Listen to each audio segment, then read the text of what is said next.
My father left my family when I was 2 years old, and I was raised by a single mom who had to work and who struggled at times to pay the bills and wasn't always able to give us the things that other kids had. There were times when I missed having a father in my life. There were times when I was lonely and I felt like I didn't fit in. So I wasn't always as focused as I should have been on school, and I did some things that I'm not proud of, and I got in more trouble than I should have. And my life could have easily taken a turn for the worse. But I was lucky. I got a lot of second chances, and I had the opportunity to go to college and law school and follow my dreams. My wife, our First Lady, Michelle Obama, she has a similar story. Neither of her parents had gone to college, and they didn't have a lot of money. But they worked hard, and she worked hard so that she could go to the best schools in this country. But some of you might not have those advantages. Maybe you don't have adults in your life who give you the support that you need. Maybe someone in your family has lost their job and there's not enough money to go around. Maybe you live in a neighborhood where you don't feel safe or have friends who are pressuring you to do things you know aren't right. Where you are right now doesn't have to determine where you'll end up. No one's written your destiny for you, because here in America, you write your own destiny. You make your own future. And that's why today I'm calling on each of you to set your own goals for your education and do everything you can to meet them. But whatever you resolve to do, I want you to commit to it. I want you to really work at it. I know that sometimes you get that sense from TV that you can be rich and successful without any hard work, that your ticket to success is through rapping or basketball or being a reality TV star. Chances are you're not going to be any of those things. The truth is, being successful is hard. You won't love every subject that you study. You won't click with every teacher that you have. Not every homework assignment will seem completely relevant to your life right at this minute. And you won't necessarily succeed at everything the first time you try. That's okay.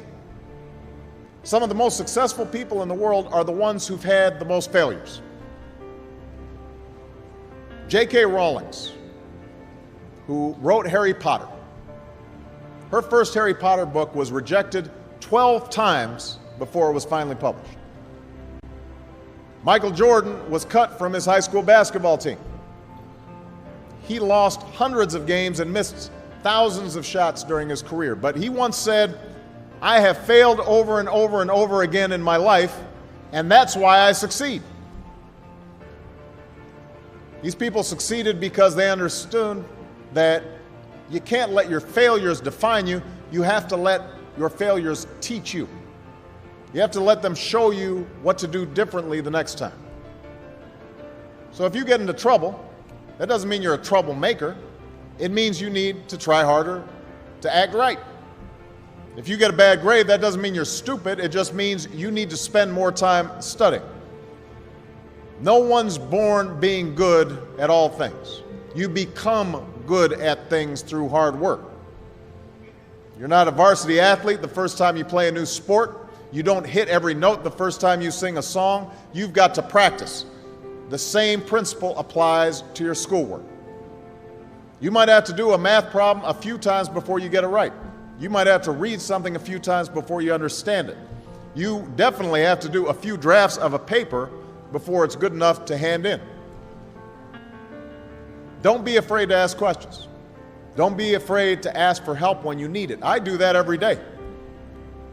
Asking for help isn't a sign of weakness, it's a sign of strength, because it shows you have the courage to admit when you don't know something, and that then allows you to learn something new. So find an adult that you trust, a parent, a grandparent, or a teacher, a coach, or a counselor, and ask them to help you stay on track to meet your goals.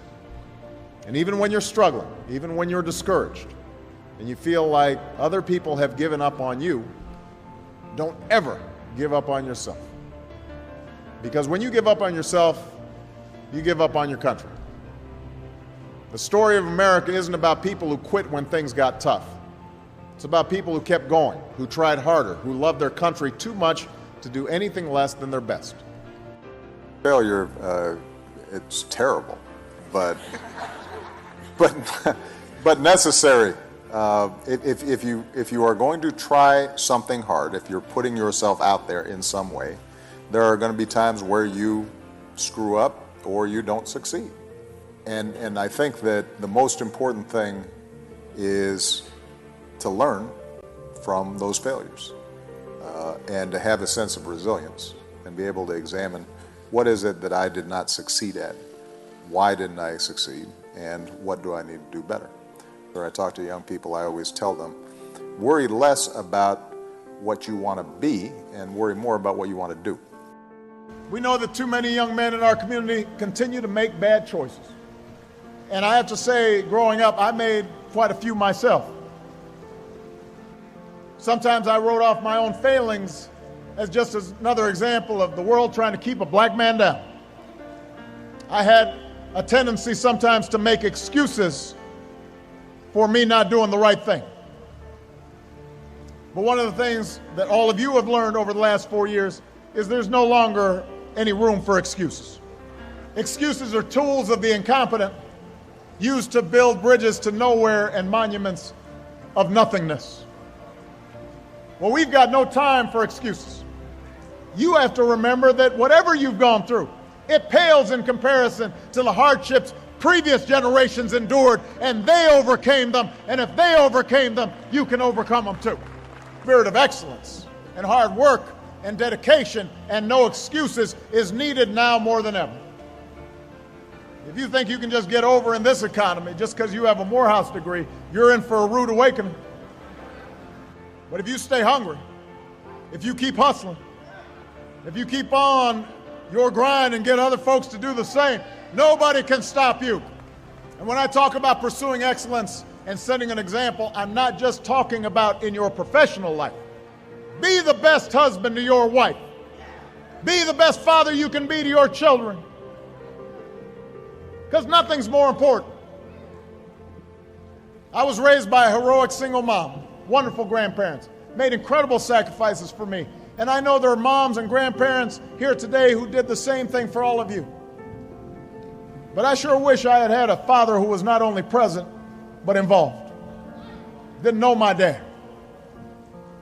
And so my whole life, I've tried to be for Michelle and my girls what my father was not for my mother and me. I want to break that cycle where a father's not at home, where a father's not helping to raise that son or daughter.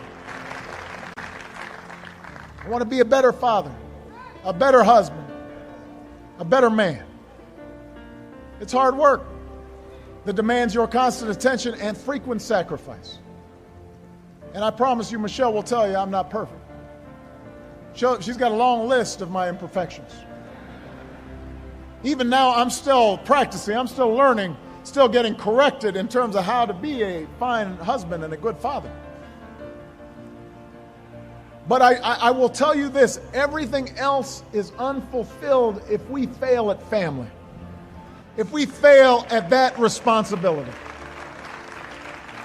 I know that when I am on my deathbed someday, I will not be thinking about any particular legislation I passed. I will not be thinking about a policy I promoted. I will not be thinking about the speech I gave. I will not be thinking about the Nobel Prize I received. I will be thinking about that walk I took with my daughters. I'll be thinking about a lazy afternoon with my wife.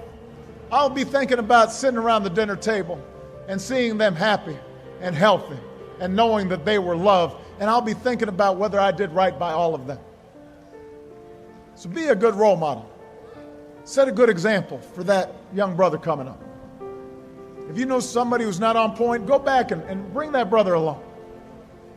Those who've been left behind, who haven't had the same opportunities as we have, they need to hear from you. You've got to be engaged on the barber shop, on the basketball court, at church. Spend time and energy and presence to give people opportunities and a chance. Pull them up, expose them, support their dreams. Don't put them down. We've got to teach them just like what we have to learn, what it means to be a man. It's up to you to widen your circle of concern. that everybody, no matter what you look like or where you come from, what your last name is, it doesn't matter. Everybody gets a chance to walk through those doors of opportunity if they are willing to work hard enough.